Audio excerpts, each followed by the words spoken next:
What is up, everyone?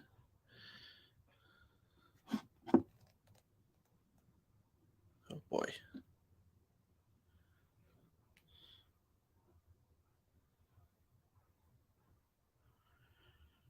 Wait.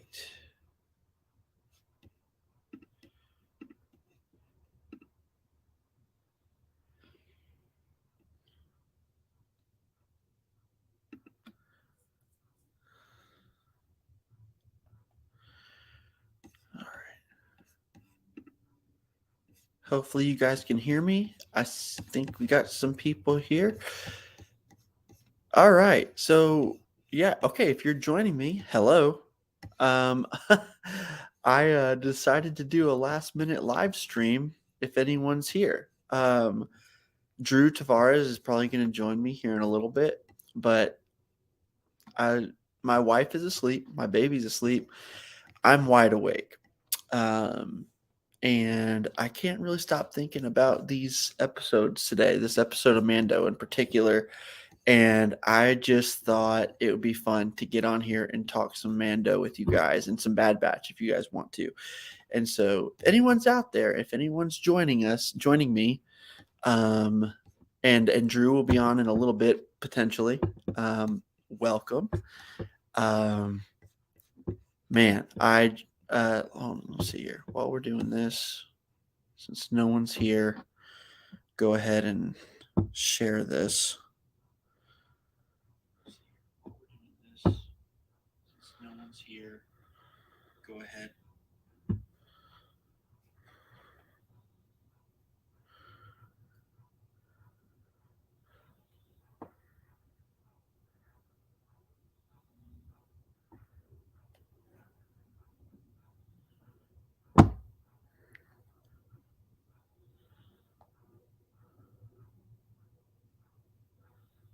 To everywhere.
All right.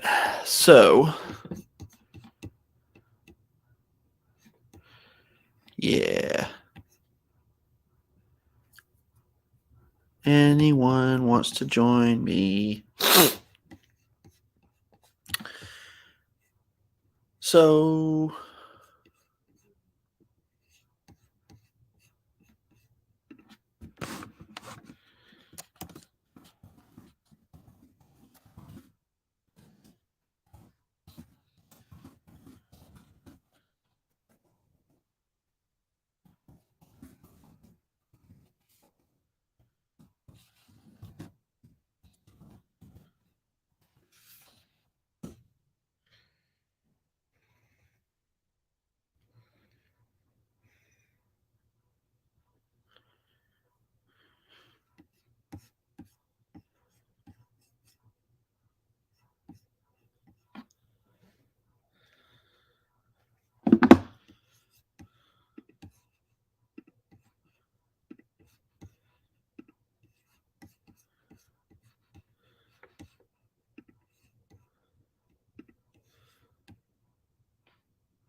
all right.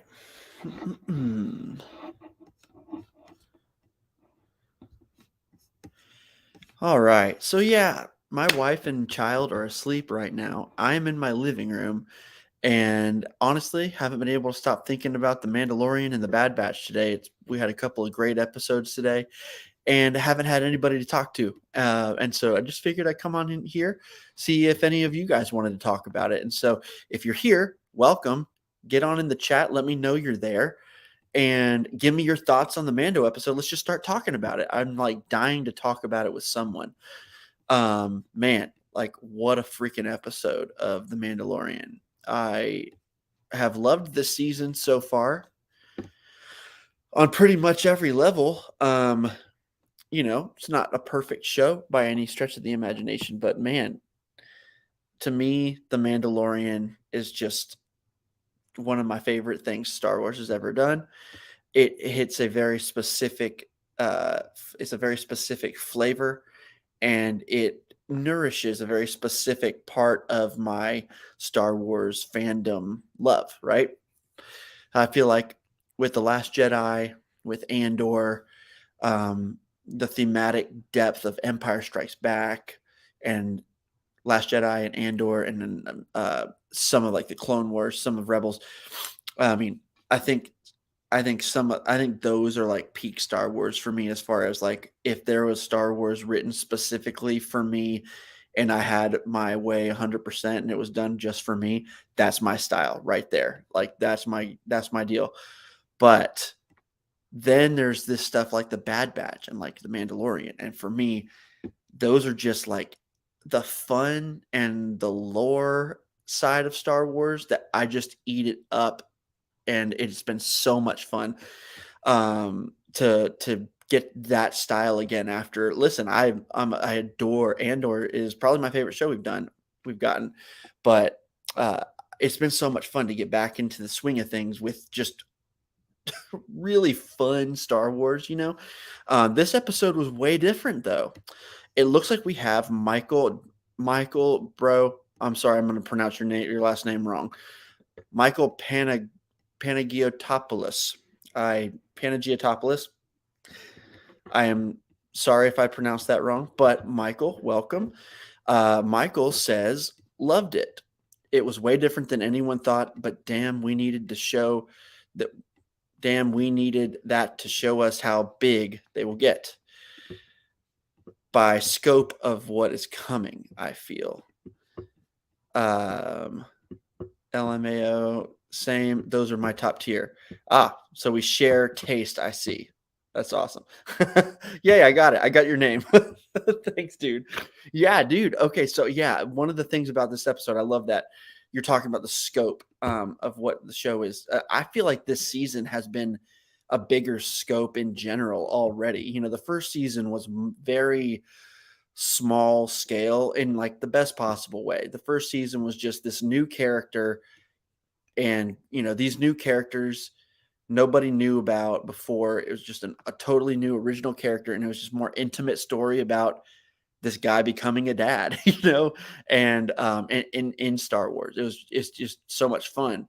But um, the second season, we got to expand. I thought the world got to expand some for sure, but it still had a lot. It still felt smaller scale than a lot of stuff. But I don't know. Right now, I think the third season, between whether it's the giant, absolutely giant creatures we're seeing, we're getting a freaking mythosaur, and we're going to Mandalore, and we're dealing with all the lore that comes with all the lore that's coming with that. We're going to Coruscant now, dealing with all the lore of that and the New Republic, getting pieces of that put together for us, which is really needed and really welcome. I'm really happy we're finally getting that. My internet's not very stable. Sorry if I go out. If I go out, my internet's kind of not great. But yeah, dude, the scale of this season, just the scope of it has been huge already, and I'm super excited to see where it goes. I know that I mean, if this is just the beginning of the season, where in the world are we going? Because I kind of thought that this journey of Din getting redeemed was going to go the whole season, and we're already done with that. 3 episodes in, right? So it's pretty crazy. But oh, here we go. We got Drew coming in. Drew, I'm adding you in. What's up? What's up, dude? What's up, dude? How's it Like going, the background? man? Dude, I love it. You like mine? I should find a background because this is kind of sad. I'm in my living room. I 2 weeks in a row I'm not having my studio set up. I just don't want to wake up my wife and baby in the studio. And I don't have the studio is like in the front of the house, and it's like the original living room to the house. What we use as a living room is an add-on the other end of the house. So my studio doesn't have doors, right? It's just like a living. It's just so I feel like I'm a loud talker. I just know I'll wake them up. So I just wanted to come over here. I'm not going to wake anyone up over here, but yeah, dude, how's it going? How's your day? Pretty good. I had a lot of schoolwork to do today, so fun. Yet you still found time to Star Wars. Exactly, yeah. That's what life's all about. Am I right? Yes, sir. We got a couple people in the chat. We have Michael. I don't know if you're still there, but we got a couple people. If you're watching, let us know you're here. Let us know your thoughts on the episodes of The Mandalorian and The Bad Batch, whatever you want, and we can talk to you about it.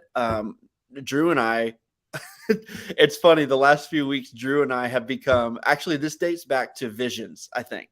Was that the first time we did this where we stayed up? Like, I think so. Yeah. Yeah, I think that was the first time. And at that point, we didn't really know each other hardly at all. And it was just like, we're in this like big group chat on Facebook Messenger. And we were both the only ones that stayed up. And we were like, oh my gosh, this is amazing. Or that one was weird or whatever. And, and there were some weird ones. Jack, what's up, man? Yeah. Okay. So I did this last second. And like literally like 10 minutes ago, I decided I wanted to do this because my wife and baby are asleep and I'm wide awake and I need to talk to somebody about Star Wars. And I texted the whole crew. None of them, well, a couple of them got back to me, a couple of them didn't, but I don't think any of them are just able to join last second. But Drew seems to be able to join me for last second things. So I thought I'd try it, and it worked. I'm the real crew member, all right? It's you know what, you're sneaking your way in. Exactly. I have an agenda, all right? Like Palpatine. Yes. But dude, yeah, so anyway, you and I feel like have like we've really ramped that up over the last few weeks with Mando and the Bad Batch. We're like the only ones that stay up to watch both of them. Yeah. And I've actually been able to make it through both of them since Mando started, and without falling asleep. So this has been. It's just been that good. It's just been so good. Both episodes, both shows have just Yeah. been great every week, and it's been like a treat. I'm so sad when I think about not getting Bad Batch in a few weeks. I'm like super bummed about it, but we get more Mando after that, so that's good.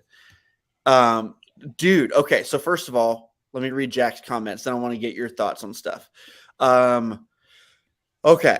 Jack says, I've loved the Bad Batch so far. The last episode with Crosshair almost going back to Clone Force 99 feelings was great. Haven't watched the newest yet. The newest is great, although much more chill. Not the depression episode that last week was. It definitely feels like it's going to be the calm before the storm, though. That's exactly what I was going to say. A lot of shows, I remember they would do. Did you watch Lost? I still haven't watched it. Like, I've seen like the first few episodes or so, but it's something that's on my watch list that I want to get to this year. Anybody who's watching right now, who's watched in the past, knows that I will at some point incorporate Lost into this conversation. I already done it. So, but Lost was really good at, like, there was this one episode, you know, they're on an island, right? They're on an island, for sure. There's like it's really mysterious, and there's all sorts of stuff there. And but there was one episode where, like, the main storyline of the episode was they find an old Volkswagen minivan, not a minivan, like a Volkswagen old, like, 70s van, filled with beer. And but it was from like 30 years ago, and it was on the island, and the whole, like, kind of the main plot of the episode is they just fix it up, and it's funny, and it's like heartwarming, and it's just fun. And that is the episode, if I'm not mistaken, in season 3. I believe that's the episode right before the 3-part finale, I think, of Lost, of that season. And it was just like, and stuff goes down in that finale. And so I always think of that when I see stuff like this, where a TV show does just a really nice episode before things get dark. And so I felt the same way about this episode. It was beautiful. It was calm for the majority of it, and then there was some action at the end with the wave and all that. And I thought they were already attracting Imperials to the island or something like that. I hope that's not what happens. I hope that Imperials don't come and ruin that place, but I'm afraid it is. But yeah, man, I really loved that episode. It's not like if I would have, like, watched it again and taken notes and stuff, I could have found a lot to talk about. But really, it was just a really lovely, fun, relaxing episode, just almost hanging out with the Bad Batch in the best possible way. You know what I mean? Just hanging out with them and getting them, seeing them in a place where they can actually see what their life can be like when they're not on the run, you know? Yeah. I think that was really powerful, and I think it was really needed. And also Fee and Tech. I'm not a shipper really at all in any show. I ship them. Yeah. I love them. What's the ship name though? Is it Feck? I tried to find one. I don't feel like anything really works that well. Yeah, what did you say? Feck. Yeah. It is terrible, right? Oh man. Tafi? I don't know. Michael says, what do people expect for where the Bad Batch is leading to? Actually feel like I don't see where they're really going other than small adds to cloning. I love it though. I don't want to get that twisted. I got okay, Techie. Yeah, but yeah, her name is two E's, right? Phee, I think is what I how her think name is so. spelled. So it could be Techie with two E's, maybe. Yeah, I don't know. Nothing really works that well. What do you think about that, Drew? What do you think? Where do you think ultimately they're going? Like, I've got a couple of thoughts, but I want to hear yours. I think they're going the same way that Mando is going.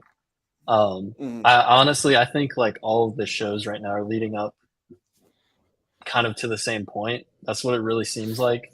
And I remember, way back when they announced like all these shows that are interconnected to Mando, um, they talked about how they wanted to have like some big like event that would like kind of connect all the shows together. And I yeah, feel like that's what they're kind of like leaning towards right now, even with Bad Batch. But all of this cloning stuff, I'm like 110% certain now. Because like at first I was like kind of just like maybe it could be this, but I really think that they're leading up to like Palpatine trying to clone himself with Snoke and everything. yeah. Um, that just there's too many like teases here and there to like be pointing towards that for it not to be that, in my opinion. I totally agree. I think it's pretty obvious at least one of the goals of this. And it's what's really interesting is to see it overlap with Mando, but at different points in the journey, right? Yeah, We have pre-original trilogy right now, right after the Imperial, then the Empire has taken over, and he's already put this plan in motion, and now to see it, even though the Empire has fallen, this plan is still being put into action, in the shadows. Seeing it overlap with these two shows is really interesting, yeah. and great. I love that.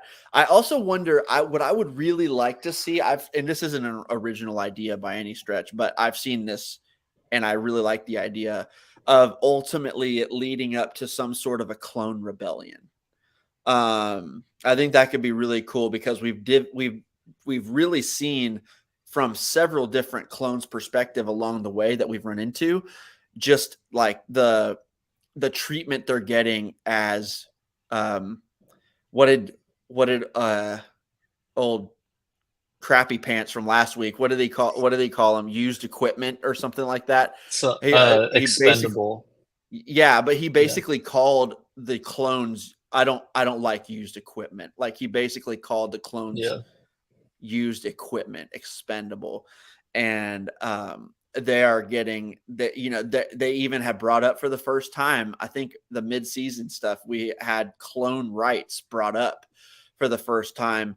And so they're dealing with that, and I think we could see something. This probably would need to be a third season if they do that, because they need to really build up to it. I think they focused more on the clone stuff this season as the overarching thing, but I would love to see a third season. I would love to see guys like Hauser, um, Gregor, guys like, well, I would say Mayday, but um, yeah, so sad. But stuff like that, I would love to see those type. Obviously Rex, but I would love to mhm, see uh, them leading a clone rebellion against the Empire, and I think that could be a really cool, probably tragic thing. yeah. I was gonna I say mean, it this would not it, but it would explain where they've all gone for the most part, right? I for think, sure. if I'm sure they're doing that some way or another anyway. But I like the idea of that. It could be really cool, probably really emotional.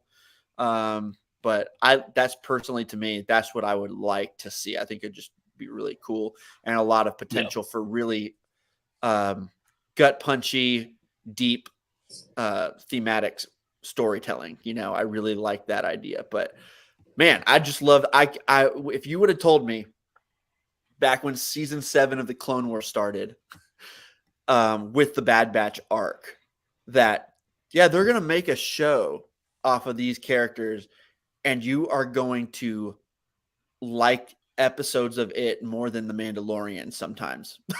And you are yeah, going to fall in love with this show and these characters. I would have been like, whatever. Like, I like these episodes. They're fun or whatever, but they've done such a good job of like making them into real characters Hmm. and also building out around like a lot of what this show is. It's like a conduit to really just show the Empire takeover, right? A lot of like the best episodes aren't even really Bad Batch centric, Yeah. unless or they're like Crosshair centric, which you could still say he's Bad Batch if you want. But um, I think what they've done is they've taken those caricatures from that first arc of the Clone Wars season 7 and they've made them real characters that we love and I just want to hang out with them. I want to go. I would love, you know what? Before it gets really serious, I want to see an episode where like literally it's just Wrecker and Omega. They go on a mission, just them alone. Mm, I want it like yeah. that. I love them so much and they haven't been focused on very much. Last season I felt like Uncle Wrecker was a little more of the focus. Hmm. Especially when we thought his chip was going to go off. Yeah. That was horrifying, but I think uh I just love the characters so much. Oh, and I was naming clones earlier. Echo. Hmm. I love Echo. I really wish I could have gotten more with him, but I like what he ended up doing. But yeah, man, any other thoughts on the Bad Batch before we switch over? Oh, here we go. I still want your thoughts. Yeah. Michael says, "What are Rex and Echo doing again? Do you think we will go back to them at all?"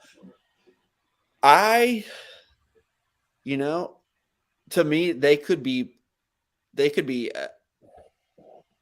if maybe it's something if what I said comes to pass, if there is a clone rebellion, these those two are the ones to kind of lead it, right? They're kind of the ones to me to start it and bring the batch in and all that. But like I do think we see them again. Maybe in the last couple episodes. I think we could see them again this season. I think if there's a third season, we will absolutely see them in some capacity. Um, and but I don't know. What do you think, Drew? Yeah. I think they're honestly probably looking for more clones, like trying to free Yeah. them or whatever. Oh yeah, that was part of the question too. What are they doing? Yeah, yeah. Yeah. They're definitely looking for other people like Gregor. You Yeah. know how Rex called the batch to help rescue him last Because season. I just thought of it. Who are the clones that Rex is with in Rebels? Wolf and Gregor. Yeah, so Yeah. he hasn't found Wolf yet. So I feel like it would be perfect for them to do Yes, they that gotta in this they gotta show. find Wolf. Yes. Yeah, Yeah, dude, I totally agree with that. They gotta find Wolf at some point. Surely that's in the plans of some way. yeah. I have to assume there's gonna be another season at least. Like this seems like a There show. better be. Yeah, I just think I know it's not like a ratings monster for them. like I don't know anyone in my actual life that watches this show besides Hmm. me. Like only on my online friends. But which is fine. That's kind of that's what it is nowadays. Some of my best friends are like over there. Yeah, um but it's such a good show, man. Like I'm blown away by how good it is. I do think it at least a third season makes a lot of sense to me. It feels like they kind of have to me, but I don't know. I don't know. So I just got a message from Drew, the other Drew, and he is going to join us. So I don't want to sweet. change the channel from the Bad Batch before he gets here. Yeah. Um, oh, and speak of the devil, here comes Monster Island himself. Drew, shake your head if you're ready to come on. Okay. All right, here we go. What up? Can you hear me? Yeah, I can hear. I'm I gonna hear be you. super laggy because of access, but I'm gonna try my best. Okay. That's all good, man. It's all good. I'll just make sure I ask you. I'll make sure because I know it's kind of hard to interject when you're lagging. I'll make Oh sure yeah, we I'll just like I'll make sure we go to you plenty of times. Thanks. But I'll just dude, raise my hand. oh yeah, do that too. That's great. How's it going, Drew? You, the Monster Island lore seeker. I'm exhausted. We're in Louisiana, and if you can't hear me good, it's because my throat is killing me and I can't talk super loud. So if you need to tell me to go up or down, just let me know. No, you're great, man. We're in Louisiana. We open for the first day tomorrow, pending the weather. And we've just been exhausted getting everything ready. It's been fairly chaotic, but things are good. So just Good, man. resting right now. Yeah. Out on the road. Oh Out yeah. on the road. Good Well, stuff. you just told me you just watched the episode of The Bad Batch, right? Yes, I did. What'd you think after our depression-inducing episode last week? What was your thoughts on this one? Wait, what was last week? Wasn't last week the Zillow Beast, which was incredible? No, that was 2 weeks ago. Last week we had the Outpost, the Crosshair episode. Oh yeah, my weeks are so mixed up so bad right now. That was Outpost last week. Wow. Yeah. It was fun. It was just good. It nearly felt like an Adventure of the Week type episode, but it was just good to see the characters laid back and taking it a little bit easy. And then, of course, everything goes wrong. I was sitting there like, okay, the kids are going on a boat to watch the sunset that they can clearly see from the nice veranda with sushi and fruit where they're sitting. So obviously something's going to go wrong. And it did. And I felt like that was kind of, I don't know, poetic as far as how the season's going and going to go. But I nearly at first was going to complain like, oh, I wanted more of this and this and that. And I was like, you know what? It was fun. I enjoyed it. It was a peaceful, enjoyable episode. And what's the treasure hunter lady's name? Yeah, her and Tech totally got it going on. Yes, I agree. I told Drew earlier. I told him, I was like, I don't ever ship people like in shows. I'm not a shipper at all. I hate Like, that word. I know, I do too. I honestly really hate the term and I never do it. But with them, I was like, yeah, but I do. I ship them. I do. Yes. I want them to get together. So But I don't have a bobblehead. Like usually when I'm broadcasting, I got a bobblehead to show. I have an artifact of the podcast. Are you ready? yes, The nacho bucket the microphone nacho stand. bucket. Yep. It's still here, just without the lid. It's in my truck. The classic microphone stand. Yes, I didn't feel like digging out my good microphone, so the headphones are gonna have to do tonight. So, Oh, dude, I'm using these again. Wait, I mean, other hey, side. it sounds good. Yeah, you and Drew both. I'm the only one without AirPods. I'm not. Honestly, they sound. Your mic sounds pretty. Whatever you're using sounds pretty good, and I don't know how mine sounds. I haven't listened to the audio, but It sounds good to me. Right. I don't think it's using this like the headphone thing. I think it's using the like computer microphone, but I digress. Yeah. I digress. Well, Drew, I'm glad you were able to join us here. I was about to switch over to Mando, and then I saw your message. I was like, nope, we're talking Bad Batch till Drew gets here because last week you had to go. Yes. I've I've not got to go back and revisit last week's episode, sadly, but it really was a heartbreaking. I'm still caught up on the Zillow Beast. That's all I can think about. I know. I was like, of course you're hot. You're stuck on that one. Well, we got the Zillow Beast and the Mythosaur back to back weeks, which was just right there for me. And whatever the Zepho monster or whatever that one was earlier in the season too. So and then we're getting all sorts of beasts. And then the huge turtle gator monsterzilla thing from the first episode of The Mandalorian this season. Yeah, lots of monsters. I'm loving it. I'm here for it. Oh yes. I mean, I feel like we could have talked. I think we could have probably, if we all rewatched it and like took notes and stuff, I'm sure there's things we could have found to talk about. But is there any last, like, I feel like this episode was just kind of chill and which was great. I told Drew, Drew. That I That's think true. that this That's episode true. and Drew said this was the calm before the storm.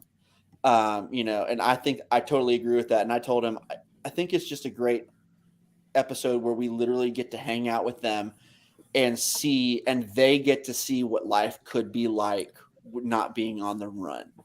Yeah. And I think it was really good for them as characters to get that in a place where people with like this is the place that they went. What is it called? Pabu. I love that Pabu, place so yeah. much. It's just a beautiful place with a beautiful community of people, and led by a really sweet man. And I love them getting to rest there. I feel like they just haven't gotten to rest. It kind of meant a lot to me when there was that moment when I love this moment when Wrecker says, "I'm actually full," and Never full. not Crosshair. Tech goes, I'm writing this down to commemorate this momentous occasion or something like that because he's never full. I just thought I laughed out loud. It was so funny. Exactly But what he said. yeah, I love that part and I love this episode. It's just such a beautiful little break, and I think next week's probably going to go hard. We'll see. Who knows? This show's always like, you think this is going to go hard? We're going to go to the beach. Or like last season we had like 2 awesome badass episodes back to back, and then we had that weird episode with the right after that following that we had like that weird episode where they go down into the dark caverns and with the I The can't remember Temple what of the Doom episode. Yeah, but not in a good way. Like, I didn't think so. I thought that was one of the weakest episodes for me, the one where they go on that mission with Sid, Yeah. Which, by the Kind of. way, I'm glad it seems like they've left her. We'll see what the consequences are. But yeah. Drew Tavares, any last thoughts on this episode of The Bad Batch or where it's going? For the most part, not really. Just like one little thing that I thought was interesting about the episode. The planet that they're on is like very water heavy, and like the fact that it's kind of like their new home now for right now at least. I thought it was like interesting that it's like a little bit reminiscent, I guess, in some ways of like Camino. Like they're probably like kind of like used to it or something. So maybe Yeah. they really did like kind of feel at home there, you know. Didn't Omega said something like that? She said something like, I grew up on the ocean. But it wasn't something like, but it wasn't like this or Yeah. something like that. She actually said that. That's a good point. I like that a lot. Yeah, cool. Drew Miller, any last thoughts on the Bad Batch? I mean, it was such a casual episode. I didn't really have any outstanding thoughts or crazy stuff that I really felt like talking about, and I was just totally zapped from the day. And I don't know, it was just casual to me. It was fun, but there were some really, I thought it was pretty heartwarming episode overall, even with the daring rescue and adventure. It was just really good to see the characters in a setting where they can be relaxed and kind of, show their relaxed side a little bit, I guess. I really am, obviously, I'm looping circles here on y'all. It's crazy. I'm so sorry about that. But You're good, dude. it was like I said, it was enjoyable. It was heartfelt, very casual, but also it still had some of that classic Bad Batch adventure to it, and another new planet to see in Star Wars, which is never a bad thing, ever. Oh yeah, totally agree with that. And also, I love just seeing Omega with a friend. It's like I love when she gets to make a friend. So like we know she's a friend to Hera, right, from last season. I really love seeing her make friends her age, instead of always being like just the kid along with these adults killing people, right?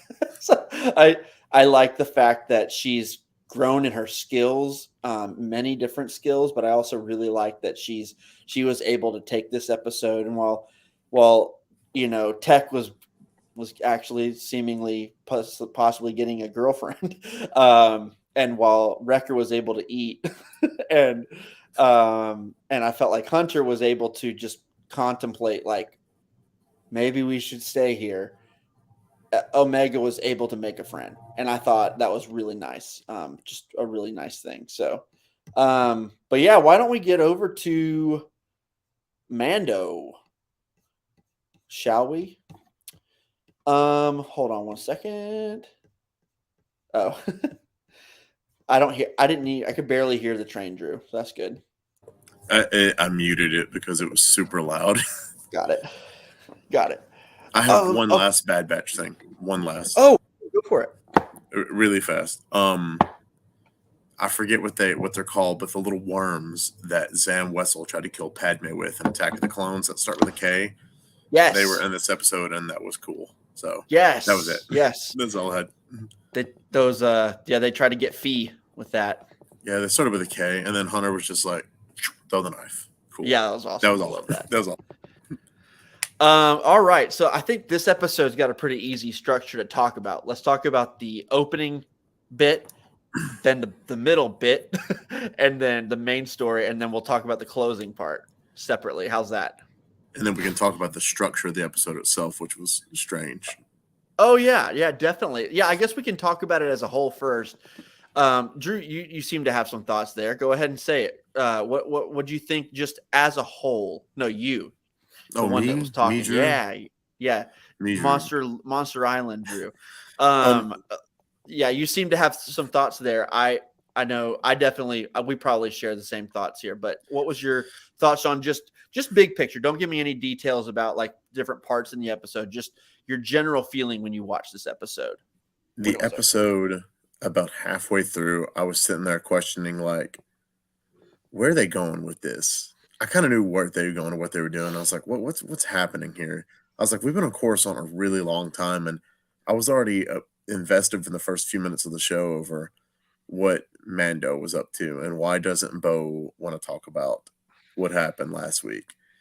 And then by the end of it, I was like, okay, yeah, I totally get it. I was glad that it was a long episode. I just didn't look ahead of time, and I was running late for what I had going on for work, and I was like, oh my gosh, I didn't realize. So that coupled with the extended episode, which I was very happy with, and the somewhat odd structure of it, I was kind of distracted and muddled in my thoughts watching and enjoying it. So I think I'm due for a rewatch of it tomorrow, but I really liked it. And I know we were talking in the chat earlier about how this episode seemingly fits into more or less what they were doing with Rangers of the New Republic, possibly, even though there was never any details on the show. It just felt like in our minds, this episode or 2/3 of the episode would have fit what that show was about. And I was really distracted by those thoughts. And then I kind of broke it down like, okay, during this part, this was going on. And the more I broke it down and kind of, I guess, compartmentalized, I don't know if I'm using that word right, but who cares? It's 11 p.m. We're going to use words wrong. It's been a long day. Nobody cares. There's nobody in the chat. If anybody cares, I will give you my address and you can come fight me right now. Oh my. And I will win. I know my ankle hurts pretty bad, but I probably will win anyways.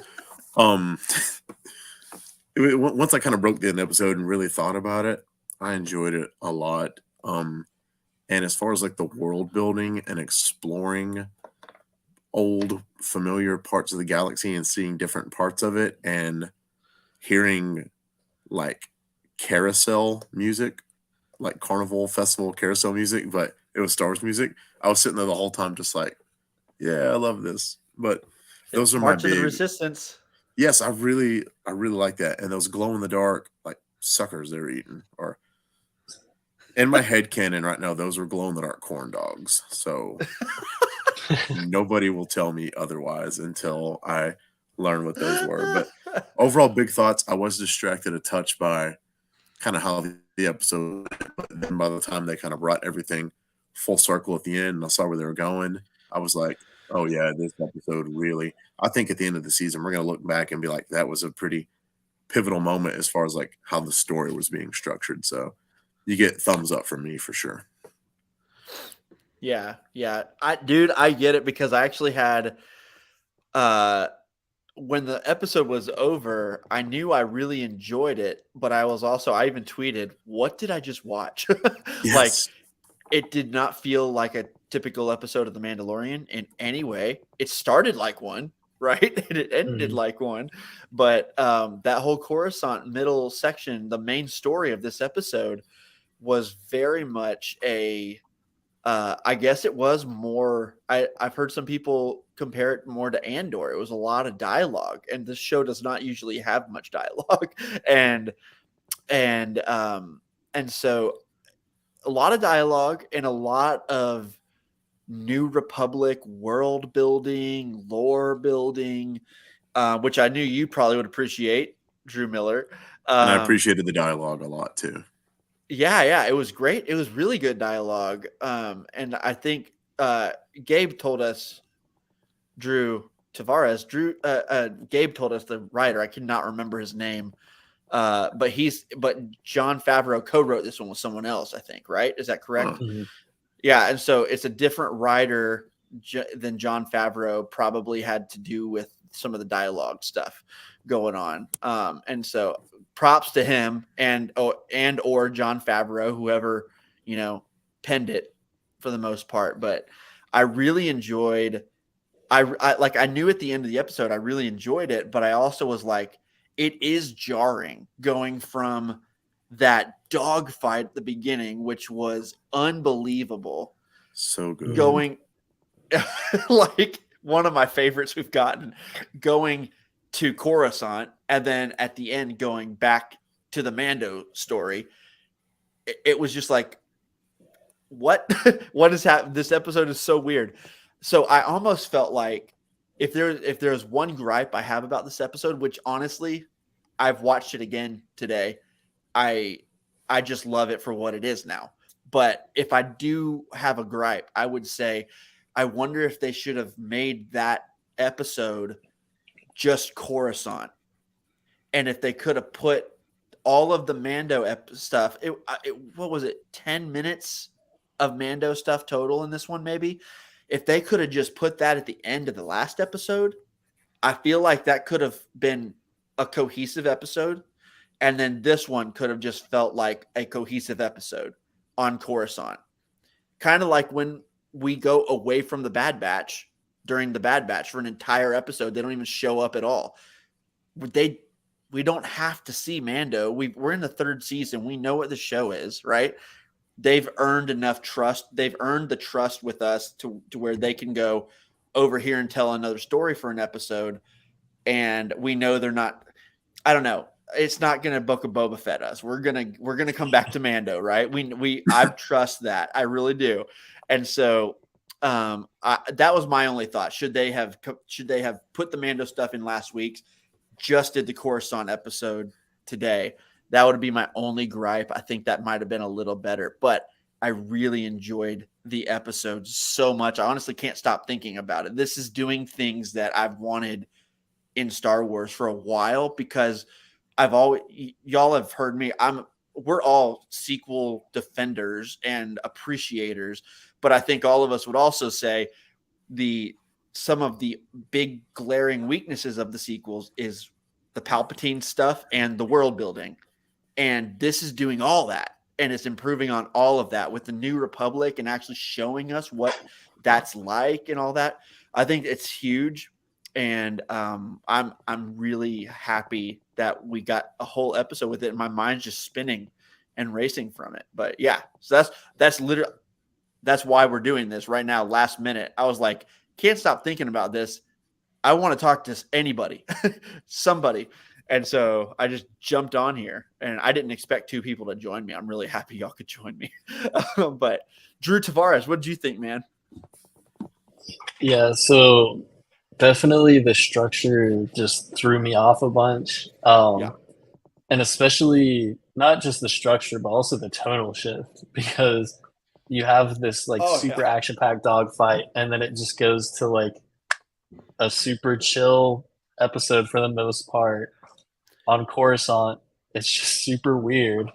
Um, You go from honestly, Mandalorians, and the dogfight with the Imperial what is it, TIE interceptors mhm, yeah, in normal like dirty Mando world to straight to starting off at the Opera House.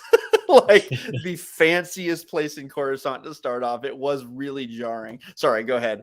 oh yeah. But yeah, that was just like super weird. And honestly, like the way the episode's structured, I don't think I've ever seen that in a TV show before. Where like the beginning of the episode is like the main like story, main characters, and then like majority of the episode is just like completely different, and then they go back to the main characters. Yeah. I don't know. I don't know what they were going for with that, but I'm fine with it because it worked. Um, so yeah, like that stuff, and then like there's a few times where like I really noticed the volume, which I don't love. I know I've like said it before, but like it still works for me. In the same group chat that we have with Gabe, he mentioned how the director for this episode worked really well with the actors in volume, and how like they were just really expressive. I think one scene that actually like really impressed me was when they jumped off of the train.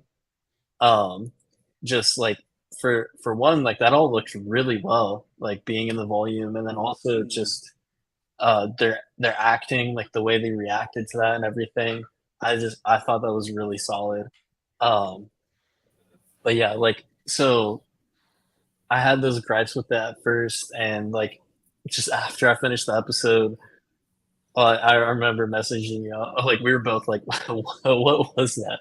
Like I was just like, I don't know.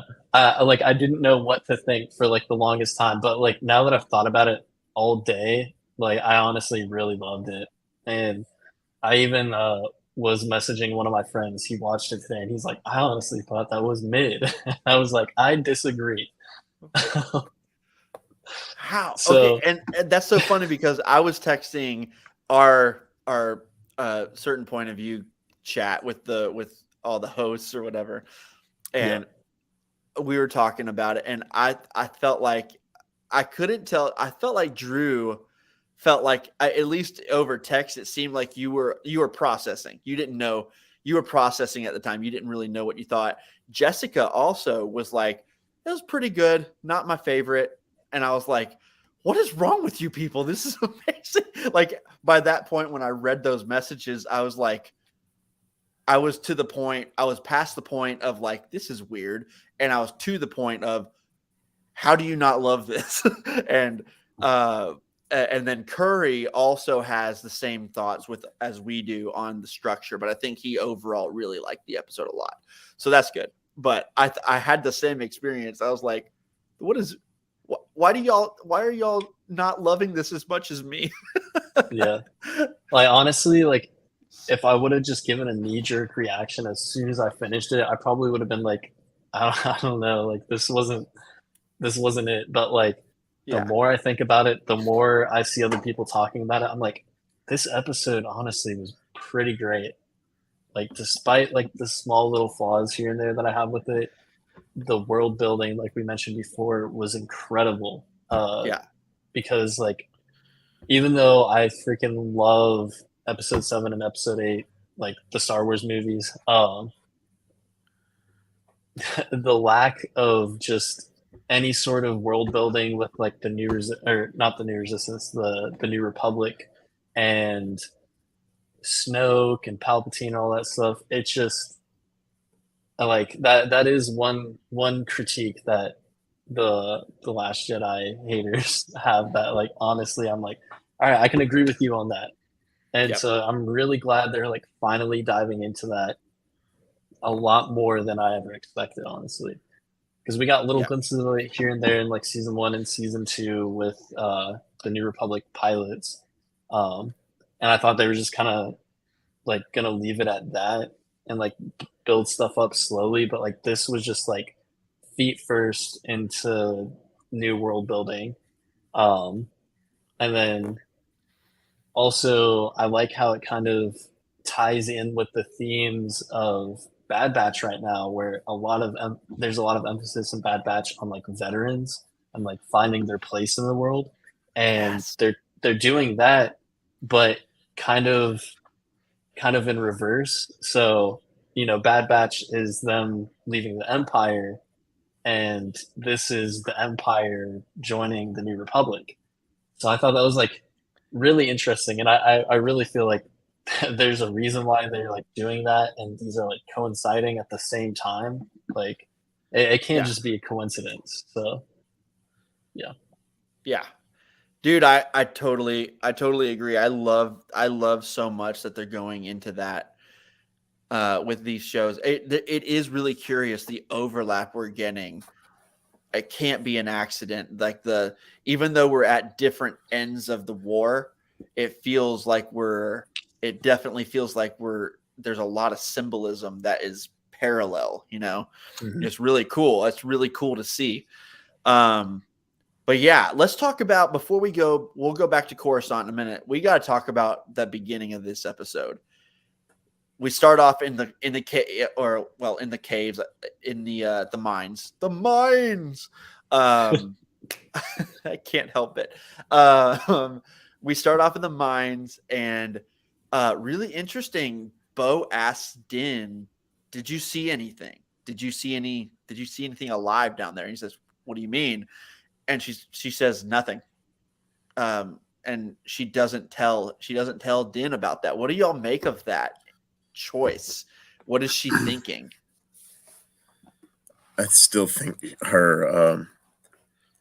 her faith is, she's trying to resist it and she's still in doubt of it, and I think she's in denial of what she just saw, and the fact that if what she saw is real, what does that mean for her and what she needs to do and how she needs to go about with the future of Mandalore. And maybe she thought she was hallucinating, but I think Den was just knocked out. So, and then they circled back to that very nicely at the end of the episode with her staring down the Mythosaur skull Yes, I'm on the glad you brought that wall. up. Yes. So I think it's more of I would say the central, one of the central themes so far this season has been, um, faith versus denial between Din and Bo-Katan and their different walks, their different paths that they're on now, but they're intersecting right now, and they're realizing just how many things they have in common, I guess, even though they're on opposing views of the spectrum. And right now, Bo has seemingly got herself tangled up with this Mandalorian covert. I know I'm kind of jumping to the end here, but it's a full circle picture for me. I guess think we could it's talk. We can talk about these two sections as one they, part. They're yeah, so short. they kind of go together. Yeah. Yeah, But I very think much it's so. just her. I think she's just trying to deny what she saw and process it, and Yeah, because of, if the Mythosaur is real and she has seen it, she knows that's going to change how she needs to approach viewing Din and the Children of the Watch and these other Mandalorian coverts, and how she needs to approach Mandalore as a whole going forward, due to she's now seeing, oh, the mines, yeah, here they are, here's a historical plaque, whatever. Oh, it's real. Oops, I need to reconsider a lot of things very quickly. So, I think maybe she wasn't ready to have a conversation with Den. So maybe she's glad he didn't see it, and she's still able to process it slowly enough on her own right now. yeah, and I love how even the action at the beginning, the dogfight. Listen, that dogfight just in a vacuum So without even good. thinking of anything else was amazing. But Perfection. when you I love that it actually I love that the dogfight actually led to, like, there was a real story reason for it, and it propelled Bo-Katan to, okay, I don't have a home anymore. I really, For like the third time. yeah, I'm without a home, and the only thing that seems stable, the only stable option for me to go to is this freaking cult. and you know, I love that. First of all, I just love the idea of anytime you have action, it is serving the story, and it's not just noise. You know what I mean? I think that in this show that can happen. I think at times there's just action to be action, but I love when action serves a real purpose for the narrative, and I felt like that happened here. And I just love. I did not expect to be 3 episodes into this season and have such um a have such a I'm trying to think of the word, a it's a very interesting storyline, and that I did not expect for Bo-Katan. A Yes. very I'm intrigued, I'm enthralled, there's a word I'm looking for and I can't think of it, but it is, her story is absolutely one of my favorite parts of this season. She's lost everything. She's lost her faith in anything. She's depressed. She's alone. She's alone. Everyone has left her, and then just seeing her actually being willingly being friends with Din, and like helping him get what he needs, even though she thinks it's stupid. And like, you know, she even said that line last week, like, I honestly think it's adorable that you believe these children's stories or whatever. Like, I honestly think it's adorable, but blah blah blah. I like this humanity we're seeing in her. She represents a lot of people that I know, and even me sometimes at times. Like I recognize this person, and it's Bo-Katan. It's Bo-Katan Kryze from Star Wars, and I didn't expect for her character to be one of the most one of the most gripping storylines of the season. I did not expect that at all. And I'm just absolutely loving Katie Sackhoff's performance as her. And yeah, anyway, Surprised to be sure, but a welcome one. very welcome one. So, Anytime. Speaking of Katie Sackhoff, and I will yield the floor. I'm watching the show Workaholics right now, which is just dumb fun. Katie Sackhoff was just in that show as a homeless, like, crackhead lady. And it's funny because Really? she's homeless but not on crack now in this show. Yeah, it was. I was watching. I was like, "Is that Katie Sackhoff?" And I looked it up, and it was. It was really funny. It's funny because she's homeless and not on crack in Mandalorian. Is that what you just I'll said? send you a picture of it, and the other people in the chat will be really confused. But it was Please. pretty entertaining. That's great. I Okay, love I her. yield. I I promise. think she's so good. I want to marry her. You're already married, Drew. Yeah, you're right. Holly will be okay with it. Happily, right? I thought it was happily. Do we need to Very talk? much so. 8 years. 8 years last week. I'm married up, and I'll never get lucky again. And I'm very, very happy. Yes. I hope you mean in one way and not the other way. Anyway, let's talk about something else. So, Drew, I can't remember. Drew Tavares, did you have thoughts on the opening? Did we talk? Did you go yet with that? I'm losing track. Yeah, so I guess I'll like talk about the whole like mythosaur thing. Yeah. I think they're going in a different direction with it. Oh, tell us. I think that the hesitation in her like telling him about it, like really, like I don't know, to me it seemed like a power move, like a power play. I thought that too.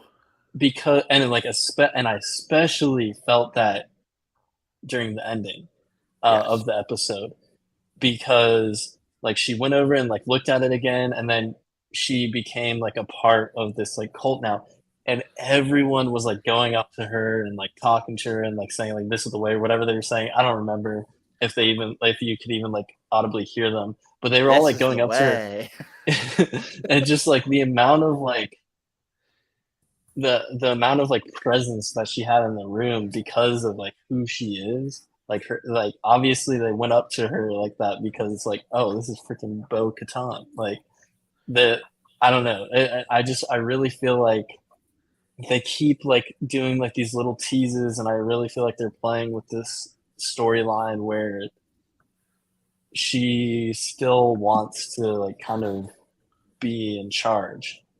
Yeah. I don't know, just like I really feel like there's a little bit more motive there than her just helping Din as like a friend. I don't know, like I don't know that like just that hesitation that she had, like that it just seems like there's a reason I think why, it's and both. I think she's at it war with could be. herself. I think Ooh. whenever she sees at the end, um, I think she is willingly helping him, but I also think she's wrestling with herself. Should I tell her? Should I tell him about this? About the mythosaur? And then whenever she's at the end and she looks at that mythosaur on the wall, she sees that in juxtaposition of her also at the same time being welcomed in by Din's, family essentially. And so she's torn. I think she's torn. I think she's trying to decide which way am I going to go with this. And I think ultimately what I want to happen, and I think we talked about this, I think we see the same way on this. I think Din and Bo Katan, they may have some conflict coming up, but I think ultimately, I think they are going to unite the Mandalorians together. And I ship them. I'm just saying.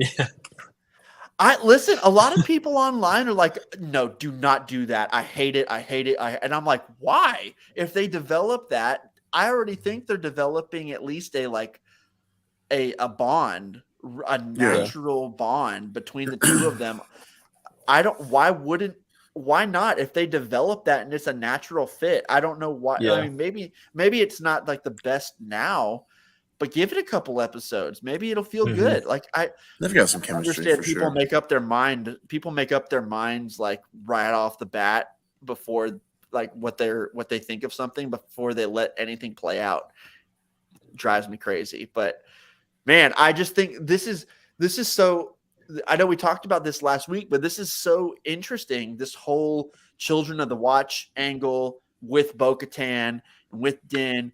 It's a very like they could go a number of ways, and I have no idea which of them they're going to go. Like this show is usually fairly predictable, and this season is not at all. Who would have thought? It was so funny, Drew. Tavares and I were like texting last night when we were watching The Mandalorian, and we started at the exact same time. And at the exact same time, he texted me and he said, "Dude, this description." And I was like, "I know." Like we read the description of the episode. Who'd have thought? Like we're watching The Mandalorian. I did not expect to read that description of the episode going into it.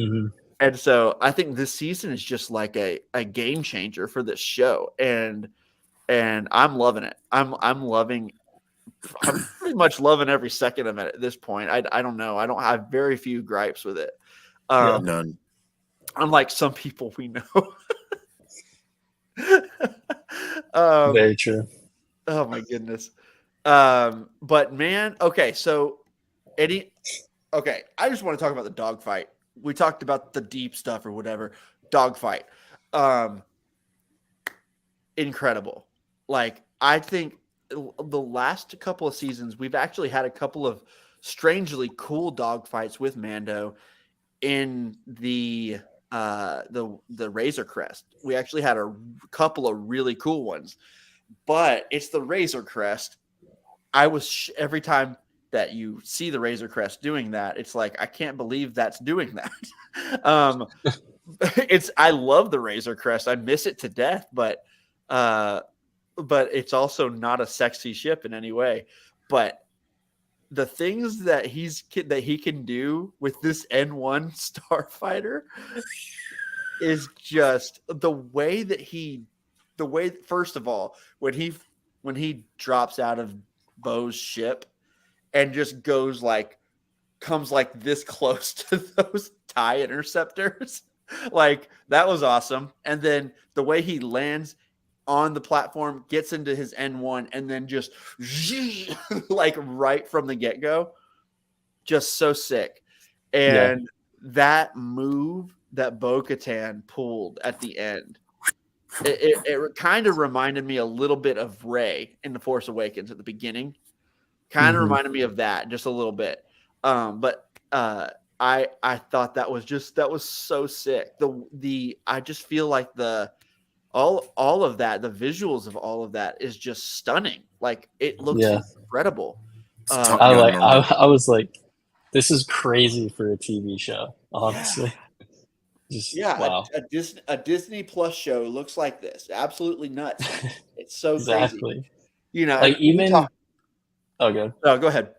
I was just gonna say, like, even whenever he like jumps out to like get to his ship, I was like, what? Like when that happened, whenever they were like, all right, I'm gonna go do, like when he's like, I'm gonna go do this, I was like, oh dude, there's gonna be some terrible visual effects right now. Like I was just I was preparing for it because I was like, this is a TV show, it's Disney Plus, I know it, but I was like, I was shocked.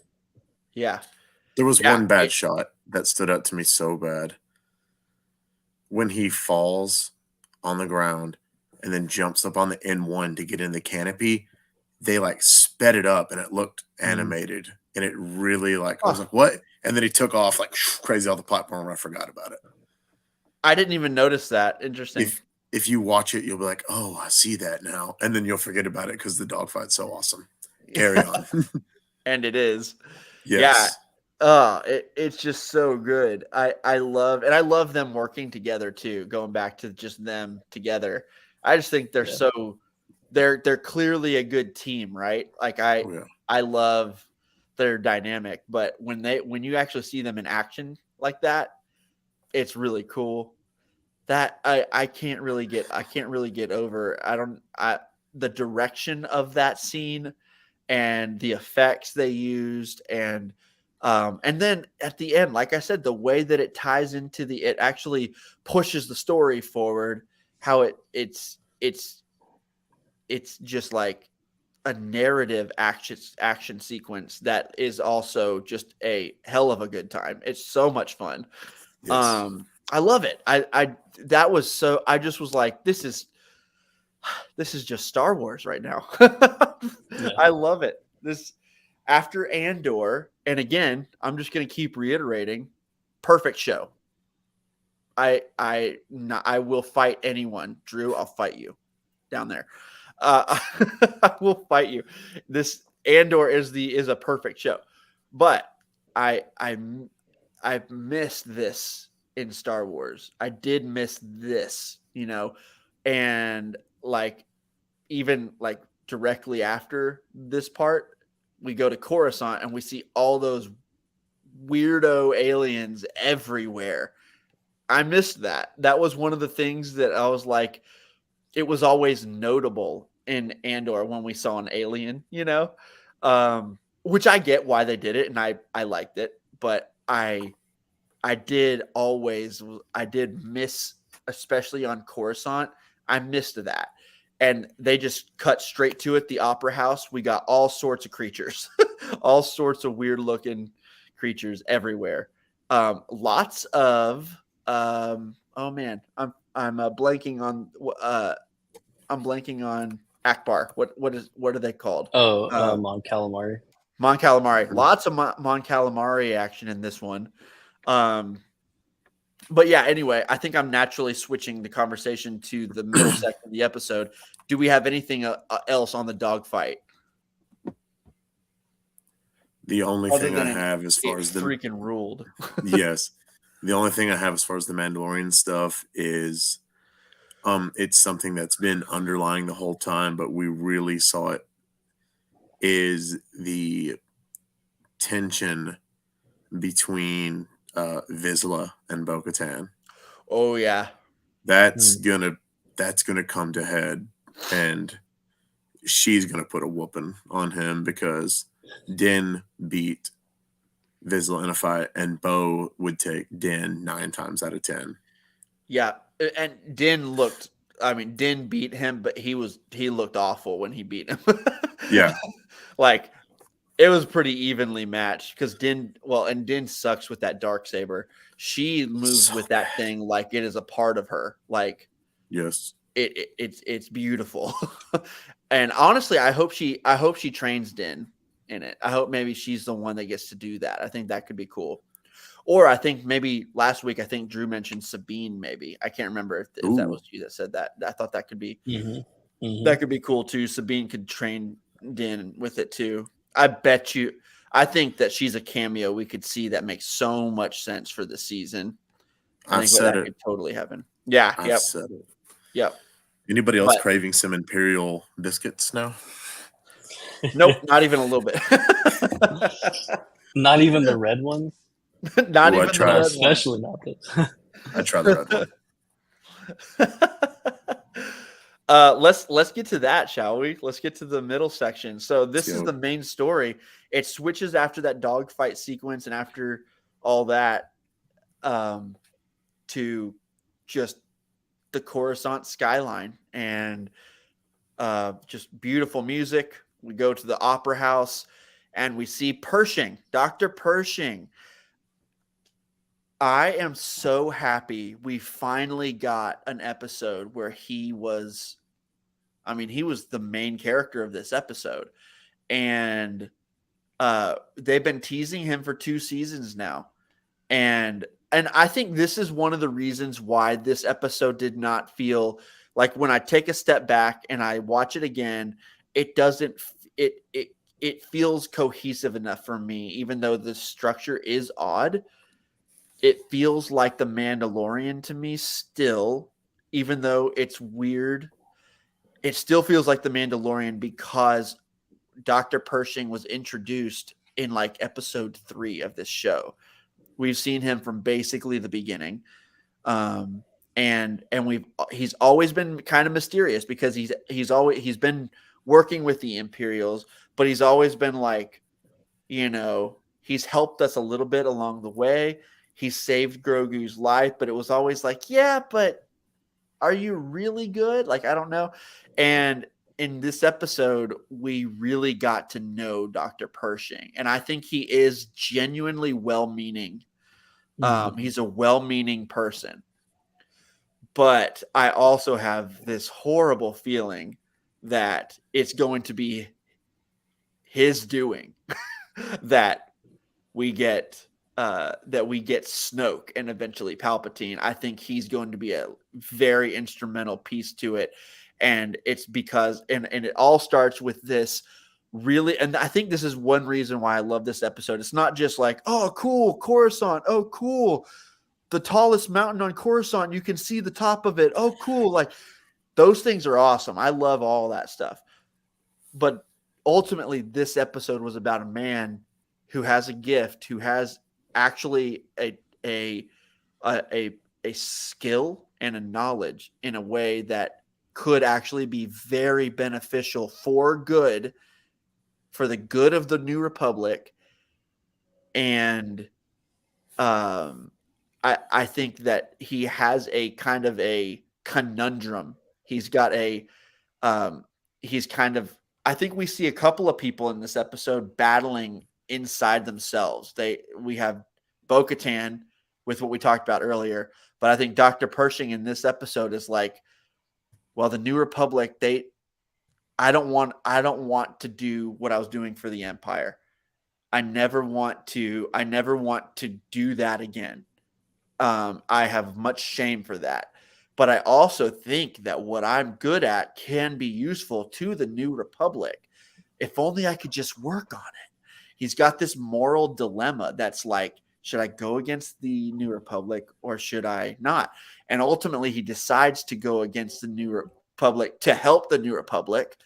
But I think this eventually will will be bad. I think this obviously is going to be bad. And so I think ultimately this will be a tragic story for Dr. Pershing. But what did y'all think about the Dr. Pershing angle? Let's start with Drew Tavares for this episode and how he was portrayed and the choices that he had to make and along the way and all that stuff. What did you think? Yeah, so I remember texting you, and I just said, like, I love this character. Like, every single time he's on screen, I don't know what it is about him. I just Yeah. really like him.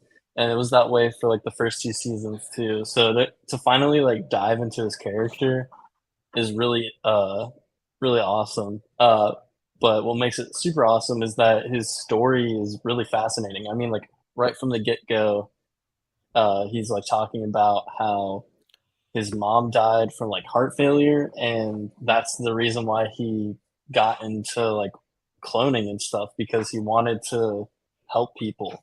He's like, if we had the ability to create like these perfect organs, like we could help people. um so I thought it was just like super fascinating stuff. And then going into the whole amnesty program or whatever they called it, Yep. bringing the like reintroducing the empire into life in the new republic and everything. I just thought that was super awesome. And I had a thought, but I just like lost it. Gosh. Been there. Man, where was it going with that? Oh yeah, like so. One thing that I found super interesting about this episode was kind of the parallels of the New Republic to the Empire, and Oh how yeah. there's so like just the more and more I think about it, there's so many ways that the New Republic's actually like still really similar to the Empire. Um, Mhm. Whenever he was in the archive office, it's basically just like Andor. That's another reason why people were like, "Oh, this is an Andor episode."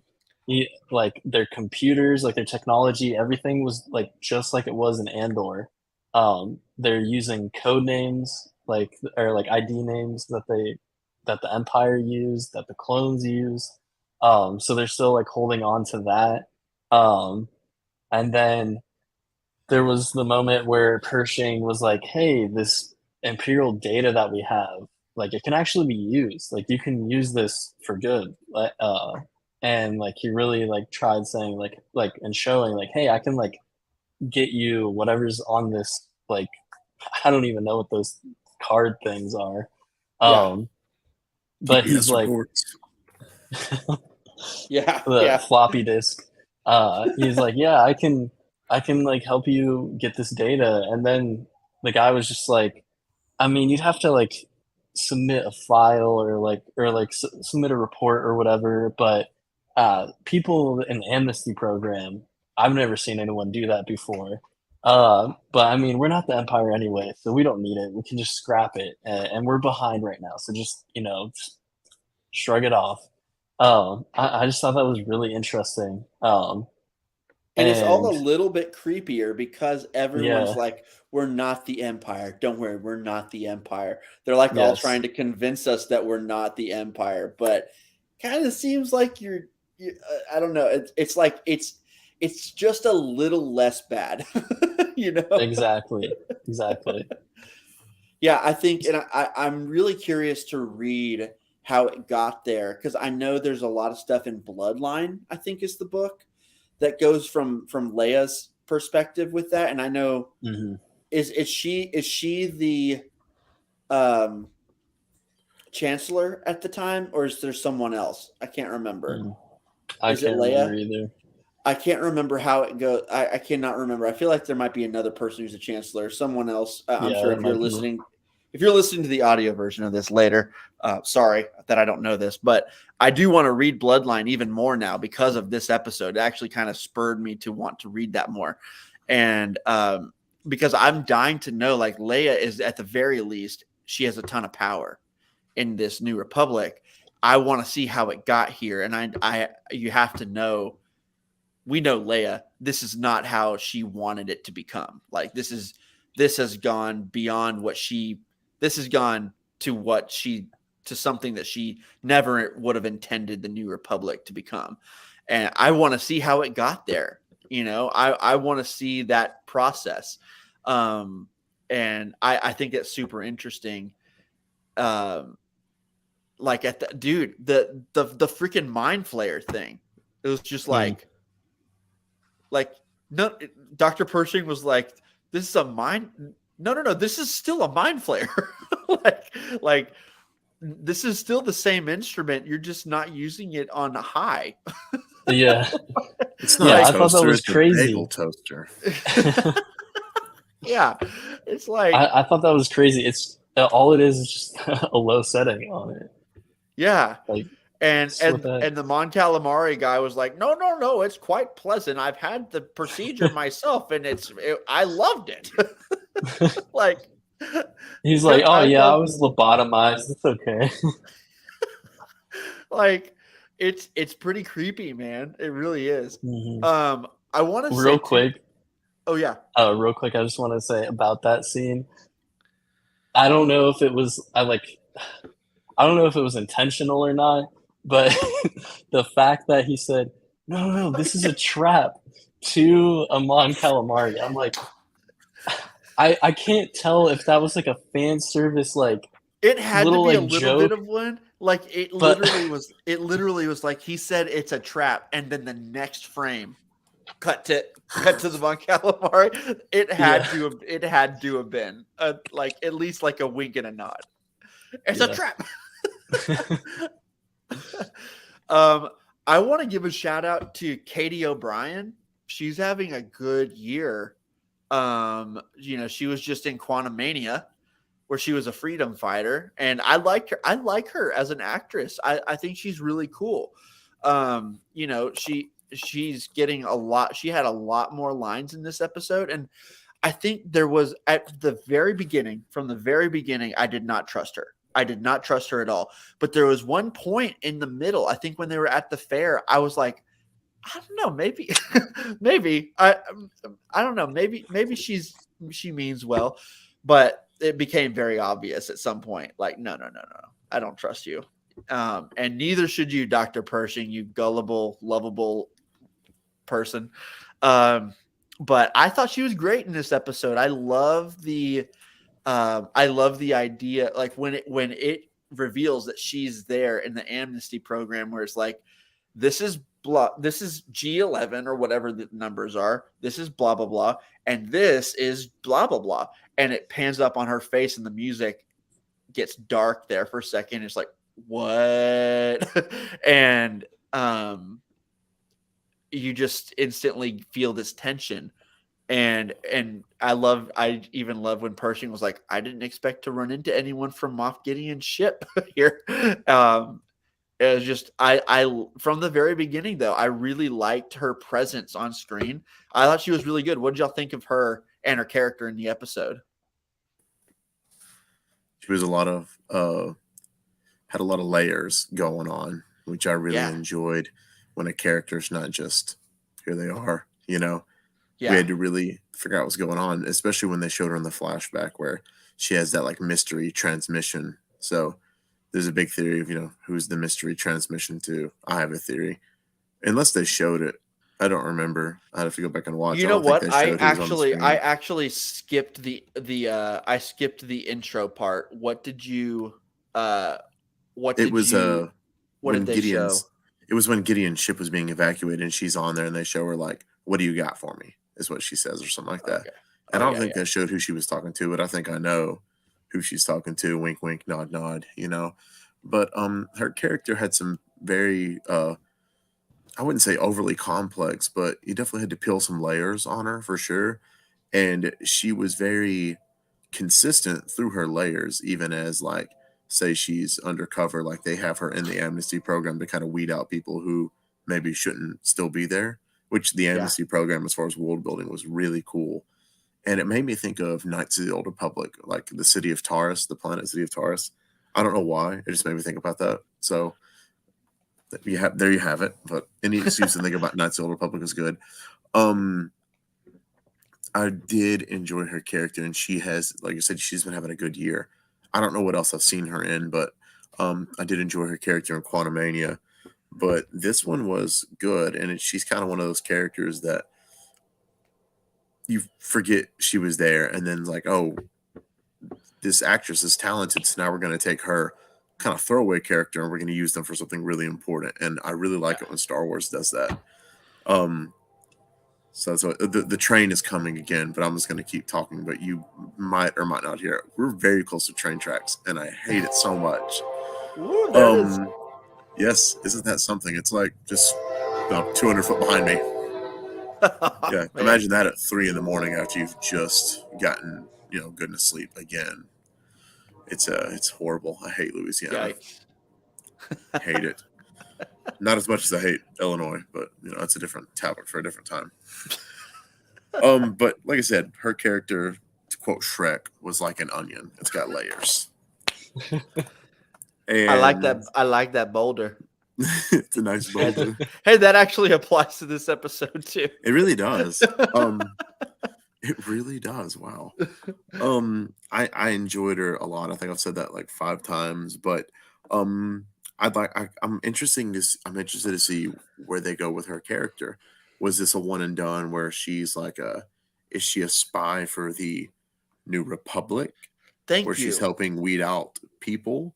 Or is she still doing dirty Imperial Remnant stuff under the guise of being a member of the New Republic and kind of like, she's a traitor to her own cause kind of thing? It's interesting to see. I wonder if they're going to kind of be straightforward with that, or if she's going to be more twists and turns, or if she's going to have a moral dilemma similar to Bo-Katan. Yeah. I was going to ask that question to you guys because it's clear at the end, like she double crossed Pershing. We get that, but she double crossed him, with him getting arrested, and then the turning it up to 11 thing that was terrifying. Like, that was obvious, but my question was exactly kind of what you said. Is she working for the New Republic? It wasn't really clear if she was working for them or if she's a Imperial mole in the New Republic. And I can't really tell where her loyalties lie. I tend to think she's still Imperial, but mole. I don't. But she was convincing enough for me to, if they do reveal that she was Republic the whole time, she was convincing enough that I'd be like, okay, yeah, I accept that, But my tendency is to think she's still Imperial. Mole Drew for Tavares, Thrawn. what do you think? Mm-hmm. What? She's a mole for Thrawn. Ooh, I like it. That's what I've been thinking too. Ooh. Take it away, Drew. I like it. Take it away. I know you're going to keep rolling with it. Yeah. No, yeah, because we've got the Ahsoka show coming out soon. And obviously it's going to be connected. So, and we all know Thrawn's absolutely going to be the big bad in that. They teased it in season 2. Like, it's got to be. He's got some sort of presence. So, like, I saw this theory on, it was either Reddit or Twitter, but somebody said, like, what if Moff Gideon was working for Thrawn? And and Thrawn's like trying to tie up like or cut off like loose ends or like something like that, with like Pershing or whatever. Like I don't know, like maybe he's got some sort of play in this. The only thing is like, well, what would Thrawn be doing with like the clone stuff? Because obviously like the clone stuff really seems to be like leading towards Snoke. So I feel like Thrawn wouldn't really want to work for Palpatine. I just don't really see that as Like, as why would he? Yeah, because like Thrawn's always kind of had his own motives. Like even though he worked with the Empire, he really like kind of seemed like his own kind of entity. Like it didn't really seem like he liked a lot of how the Empire operated. And then we all also already know that the Empire was like racist towards aliens. They didn't really like working with aliens. So like I don't know. So maybe he has his own agenda with the cloning stuff. I don't know. Or maybe he doesn't work with Moff Gideon. Maybe she was placed by Thrawn on Moff Gideon's ship or something. I don't know. Ding, ding, ding. Interesting. Double crosser. Yeah. Like what's his name in The I Last like Jedi? this. Wait, who in The Last Jedi? Double Full cross? DJ Yeah. moment. Oh, DJ. Yes. Yeah. Yeah. Yes. Blippity boopity boop. Such a Maybe. bizarre character. Oh man. That goes back to my theory of who her transmission was to in the like catching up on recap moment. She was on Moff Gideon's ship. It's getting bombarded. She's evacuating. So who does she contact but her real boss? Oh yeah. I didn't realize that that's what you were talking about. I completely forgot about that. That's I shouldn't. I never skipped through. I never skipped through the intro stuff. This one time I did, and there might be an actual a nugget there. Dang shame on you. I love nuggets. I'm hungry.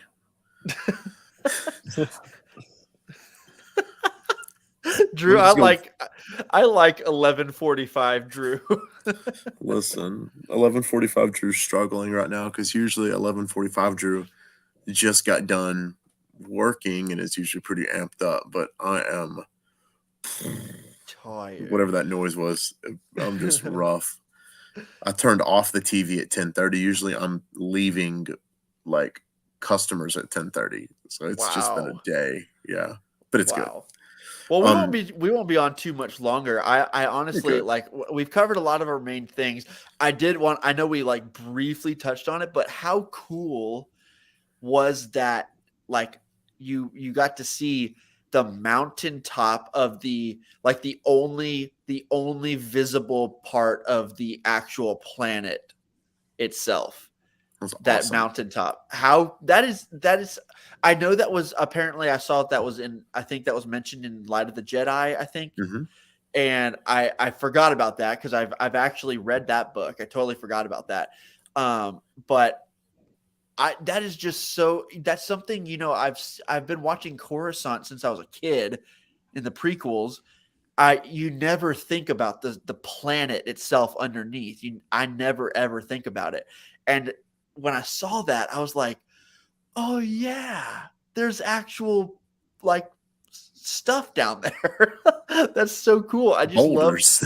That's just such a great idea. I like that boulder.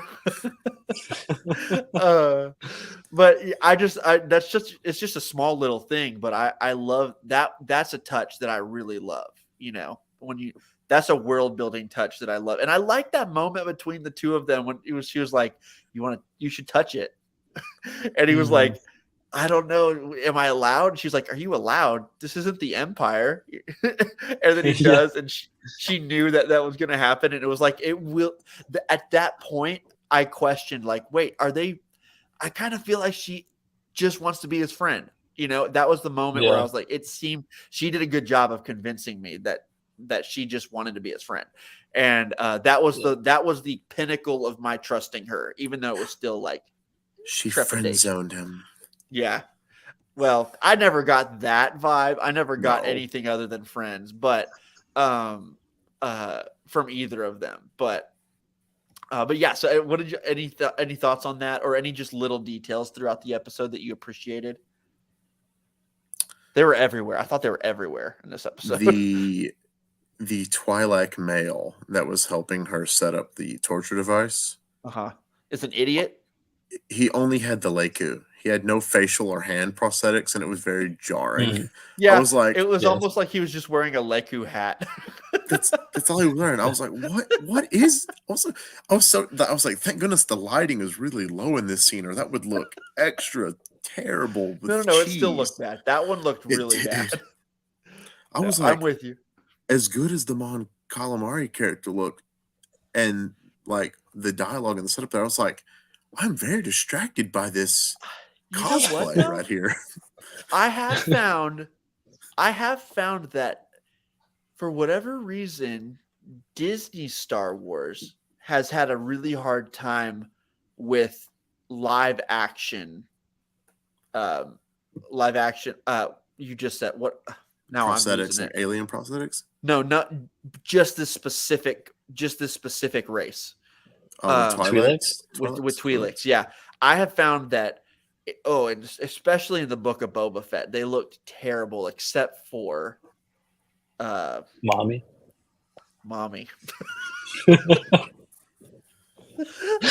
except for Twill for Self.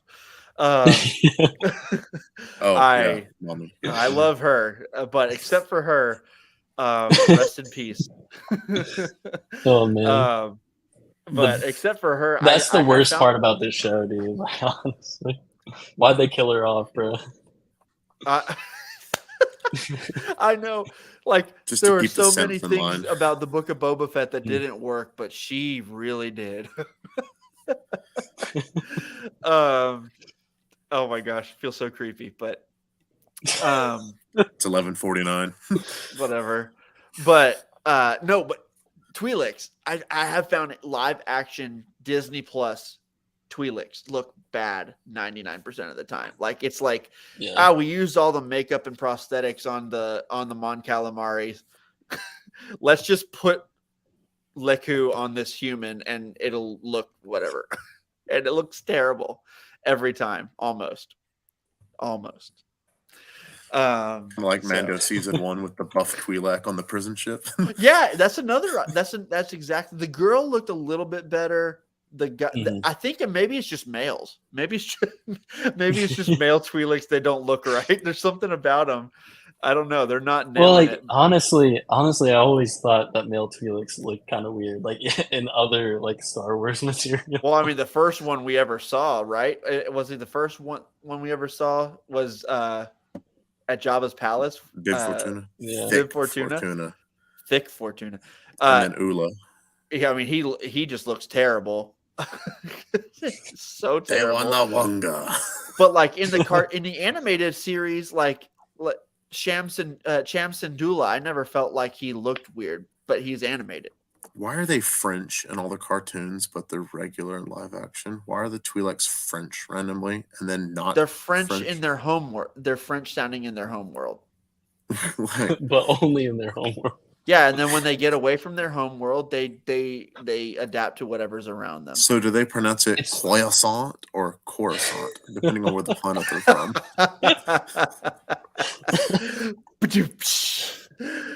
Oh man, I lied. This is going off the rails in the best way. Woo. Anyway, he was an idiot sequence. Though. We got to talk about the train sequence. Okay, yeah, the train sequence. Speaking of going off the rails. It was about 3 minutes too long. Okay, so you had pacing issues with it. I think that's Curry had the point earlier. We were talking, and he was just like, they were going like 200 miles an hour or something. Yes. And when they jumped out, it looked like they were going like 10 miles an hour. So that was pretty funny. I told my response to Curry was, "This is effing Star Wars." I don't really care. It's like I thought about it for a split second, and then I was like, "All right, whatever," and then I moved on. But I mean, ultimately, it's just a means to an end. But I did notice, and it did seem pretty funny. But I like the tension they built. It felt like a Western, when like a train robber walking through the cars, I like that. That's always fun to me. I'm a sucker for that kind of thing. I just felt like they ran away from the droids for so long. Thank you for mentioning one of the greatest comedy duos of all time in Shanghai Nights and Shanghai Noon. I worship those movies. I love, especially the first one. I'm going to go back. There are at least 6 scenes in Shanghai Noon that were nearly directly replicated in Solo, a Star Wars story. I kid you not. I'm going to go back and rewatch both movies and just show you. I'm going to screenshot and bring it and be like, oh my gosh, Shanghai Noon is a Star Wars movie. Oh my God. Please make a video of this. I will do it. I'll do it. I know a guy. I think my favorite part I think my favorite part of Shanghai Noon is when Roy's like, "All right, we're about to meet the fruits. We're about to reap the fruits of our labor," and they blow up the safe, and it flies out of the train, and that other guy just, pardon my language, I have to quote this part accurately, but the guy says, "Roy, you just blew the shit out of our fruits." Oh man, I haven't seen that Without movie the in so long. Oh my gosh, I can quote that movie. I love it. I've watched that movie so See, I many can times. quote the second one way more than I can the first one. Really? I Yes. really like the second one, but it's not as good. I think the first one is like, oh my gosh, it's so What do you take us for? A couple Okies from Muskogee? good. Oh, So good. Anyway, okay. back to the show. I digress. Okay, so we talked about the train sequence. I'm trying to remember. I'm sure there's a part that I'm forgetting that I really liked or something, but I feel like we really covered most of it. I did really like the part where the amnesty, the people in in the amnesty were talking when Pershing walked in from his TED talk, and he when he joined that table when they were talking about what do you miss the most, and he was like, well, actually I'm really glad the empire, and the guy was like, oh no, that's not what I mean, just like the everyday stuff, and they talked about the things that they missed. I thought that was a really interesting conversation, and it was enjoyable to listen to them just talk about like the little things that they appreciated, or the little things that, even though they were working for the empire doing these horrible things, there were these little moments of Space where biscuits. everything might be just a little less bad now because I can have my space biscuit, like, I liked that spot where we had all these former Imperials talking like that. That was cool. And then welcoming Pershing in. That was just a moment that stood out to me. I like that. Yes. I also was kind of waiting for Cyril's mom to show up, but not really. Yeah, It felt like that though. Those quarters, they kind of felt like that same, They did. kind of area. Yeah, I'm blanking. I'm sure there's another part that was really interesting that we could talk about. Oh, Drew, you talked earlier about Drew Tavares. You talked earlier about those scenes where he would like check in like it seems like a daily check in with that droid. How it felt like Blade Runner. yes, yeah. Talk about that, Yeah. because that's a major blind spot for me. I've seen like the first third of Blade Runner. I haven't seen all of it. So you should talk about this part.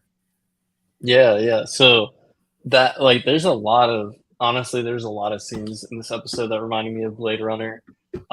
Even the like trench coat that Pershing had, like whenever they were going to the Star Destroyer, I was like, It was a this is sick like Blade jacket. Runner. Yeah, I was like, I want one. Yeah. But yeah, like the whole like kind of almost interrogation with the droid is like very, very reminiscent of like just the way it was shot, and the way that the dialogue was handled. Very reminiscent of Blade Runner. If you haven't seen Blade Runner, You know what else it okay. felt like? It felt like Severance. Yes. I actually thought of that as well. Even That's why I got the so whole creeped mind, out. the whole mind flayer thing reminded me a lot of Severance as well. Yes. Ooh. Yeah. I felt creeped out, but I was like, this feels like I mean, I know I'm supposed to feel creeped out because this seems very similar to the Empire. This feels dark, but it felt dark and familiar. Like I just watched something like this, and it was Severance. Yeah. That's what I was thinking when they would go to that room to be punished, and they would have to like talk to the recording or talk or whatever. Super creepy. But yeah, oh man, yeah, I'm so glad that I thought about the Severance thing. That really, but yeah, Blade Runner 2. Those scenes just added a level of tension to this episode that was just so cool. And it added to what we talked about earlier, how it's like they're trying so hard to convince us that they're not the Empire, but then they have us reporting to this droid, and it's like, are you satisfied with? Are you Do you have any feelings of anger or resentment towards the New yeah? Are you Republic or their feeling? Yeah, officials? that part where he Yes. hesitates, I was like, ooh, he's feeling it. Yeah. Yeah, What happens if he says, like, yes, I am right. feeling resentment, They like, give him the gas. The mind flare. It all exactly. comes back to the mind flare. No, Which I it comes keep down to thinking of pork omelet. Stranger Things, by the way. When I talk about the mind flare, I keep thinking of Stranger Things. Yeah. But yeah, I loved this episode so much. I think this was probably my favorite of the season. If I'm I think honestly, I love the first one. I think every week Yeah. for me has just stepped up a notch, and this one was just so unexpected and weird and great. I think this might be my favorite one. Definitely the one that made me think the most, and made me. I had to process the most. And generally speaking, that's my kind of thing. Andor's that way. The Last Jedi was that way. Yeah. Empire is that way. So it's not surprising this episode landed really well with me eventually, right? So this episode was wonderful. I'm really curious. We got Carl Weathers directing next week. And so I think at the very least we're in for a good time, because his I think his sensibility is fun and comedy. I think the episode he directed last season was one of the funnier ones, even though it might have not been the most memorable one. Although there was a great dogfight in that one too. I remember that specifically. So, Yeah. but yeah, what do y'all? I don't know what to expect plot wise next week. I do think that we are coming near to a close on what we've seen in the trailer. I think that we may I was see just a few. thinking that. Yeah, I think we've seen the majority of the trailer already, Yeah. and generally speaking, by the fourth episode, we've seen all the trailer, and the back half of the season is a total mystery. And what did we have last season? We had episode 5 was the Jedi, episode 6 was the Boba Fett episode, episode 7 was the best episode of all time, and the Believer, The which Gunslinger. wasn't no Oh man. The Believer, which was great because it wasn't just like a cameo episode, it was like a really great, deeper, thematic, fun episode. And then Luke Skywalker shows up at the end of the finale. So like so much happened at the back half of last season. You never know with this show what they're gonna pull out. They've already done, especially with this episode. Like, I know. And I said earlier, I thought we were done. I thought we were gonna get this Din Djarin being redeemed thing. I thought that was gonna be the whole season. Like we're 3 episodes in and that's done. Like okay, so what's next? So also, I'm really just excited. like one quick thought about that. This is the first time like ever in Mando, I think, where all of the episodes are like completely interconnected. It's just like been one linear story pretty much. Yep. And I'm like, are they doing that for like the whole season? Because I'd be down for that, honestly. Yeah. If they did this adventure of the week kind of thing with like this episode where we cut to a different character, if they did that for the rest of the season, I'd be super down with that, honestly. Yeah. This is where I'm kind of torn, because this is one of the things I love about this show is the episode of the week nature of it. The older I've gotten, the more I have come to appreciate shows like I have not bragged on this show. I've not bragged on this show on these live streams yet. I'm going to mention it now. Like Poker Face. Shows like Poker Face, shows like Fringe, where they have incredible episode of the week. You know, they're great missions of the week or monster of the week or whatever, depending on the show. But there's like a nugget of overarching plot that always continues. but every week is a satisfying episode in and of itself. And I think what I love about The Mandalorian is that's what it's been so far in the series. These first couple episodes have not really been that, and it's not bothering me, but I'm like kind of torn. Like I don't necessarily want it to become one long story as much as like I would love it for it to be a balance of the two. You know what I mean? And so that's kind of where I'm at with it. But I do feel like the story is bigger this year, so it could be much more linear than normal. So I don't know. Drew Miller, any thoughts? You're fading. Dude, I'm fading so bad, but I'm good. I'm really enjoying this. It's been the past few days have been really stressful for me. I think I've let you and the rest of the team know that I've vented a little bit.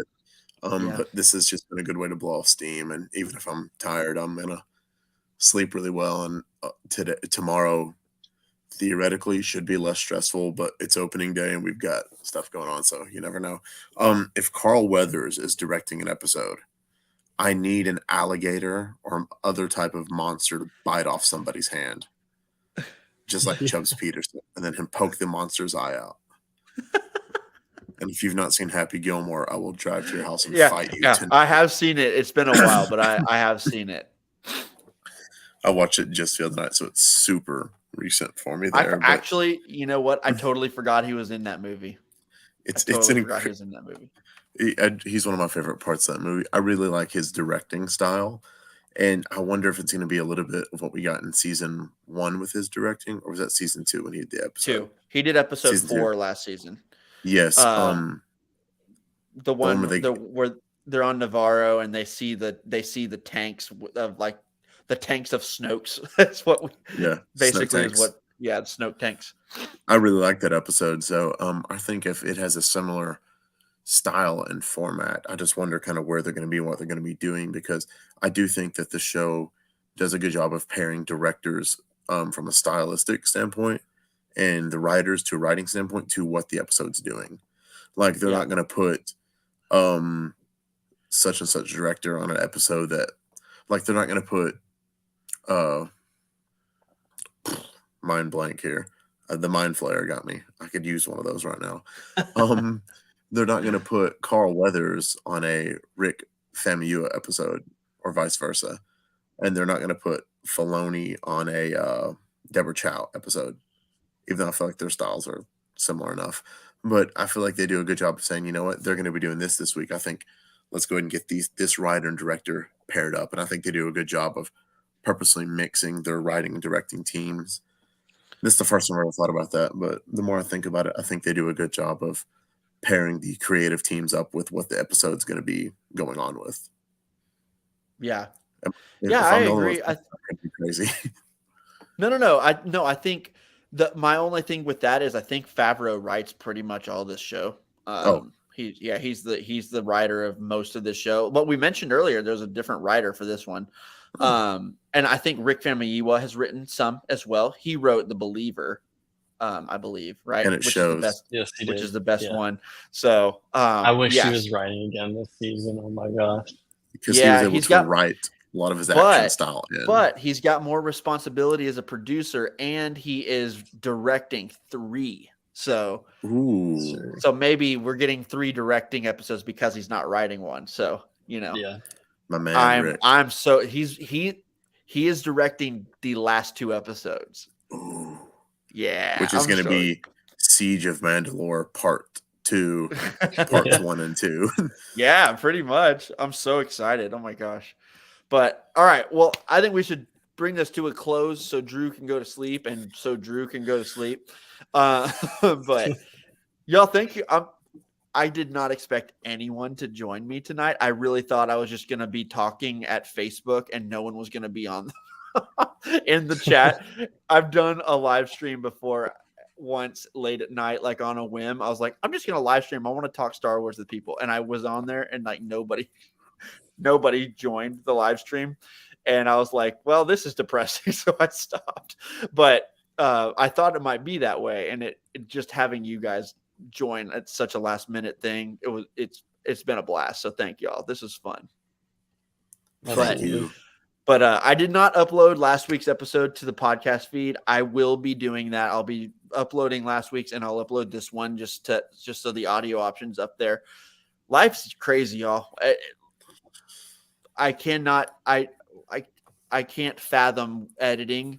I'm not even gonna edit these, and it's like I'm trying to find time to do it. So like, life is just different right now. I can't even imagine trying to edit episodes every week and post them. So, thank y'all for those of you who are listening to this or are joining us in the live chat or whatever. I appreciate y'all, like, being cool with just me throwing stuff up super raw, because I can't swing it right now. But this is like, at least I get to come on here and talk Star Wars with my friends when an episode really hits me and I can't stop thinking about it. That's why this is fun, right? So at least I get to do that part. And again, thanks guys for joining us tonight. So, guys, thank you so much. And until next time, may the force be with you always.